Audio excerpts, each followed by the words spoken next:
Alright, how's it going everyone? Welcome to my YouTube channel. Today we're going to be reacting to John Cena turning heel. So first, I don't want to sit here and pretend like I am a WWE expert. Last time I watched WWE casually, it was in 2006. So that was almost 20 years ago. And like I said, I did watch it casually. I was not a hardcore fan back then. And right now, I'm barely starting to getting into it just because it is on Netflix for free. So there's that. And not only that, they've been doing a pretty good job at the writing part when it comes to the main characters. So I wanted to talk about the whole John Cena turning heel, and by turning heel apparently means that you have turned from good guy to bad guy, and being the face, I think it means that you are clean, you are the good guy. I guess you could say like Cody Rhodes, I'm assuming. Now, it does come as a surprise that they're making John Cena turn like the bad guy at the end of his career, because I feel like it's just like many people, apparently the WWE community is loving this, that John Cena's turning bad guy, because they have been waiting for John Cena to turn heel since the beginning of his career. Now, arguably, some people have said that in 2003 or 2004 era, when he was like the rapper barely coming out, that was his heel era.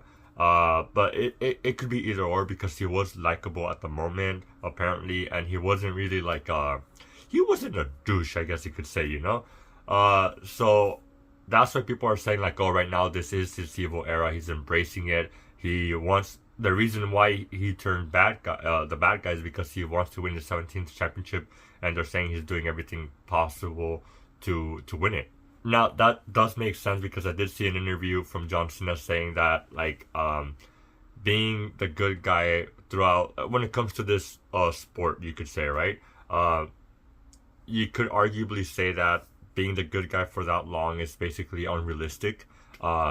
Everyone has their days or weeks or maybe even years to have their face, you know, when they turn evil. And what do I mean by turning evil is that you're just not always going to be nice to everyone. You're not always going to be Mr. Perfect or Miss Perfect. You're not always going to be that. There's going to be moments where you're not going to be having it. When you're going to be like not mentally in, like mentally you know? You're not in your zone, and you're just like not in the mood for anything, and you just turn evil, I guess. I mean, you could define evil in many different ways, you know? But I feel like many people can understand what I'm trying to say. So now, with that being said, many people are speculating like, oh, with him being the face for that long, turning heel, is this temporary, or is this how he's gonna end up his career? You know, because people are saying like, oh, if there's one person that can return him to being the good guy, is Randy Orton. Which, if you don't know, Randy Orton and John Cena have had like a beat, like they have one of the biggest, probably their biggest rivalry in WWE, for over, what is it, 2000? Yeah, over 20 years, I think, probably around 20 years. So there's that, or it could be that he ends up his career as being the bad guy. And many people have been wondering, like, hey, you know what? Why so late? Why now?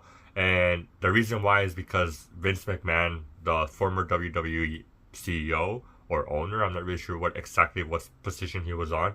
He was the main guy that focused on the writing for the characters, and he didn't want his the face of the franchise, because John Cena has been the face of the franchise for a long time.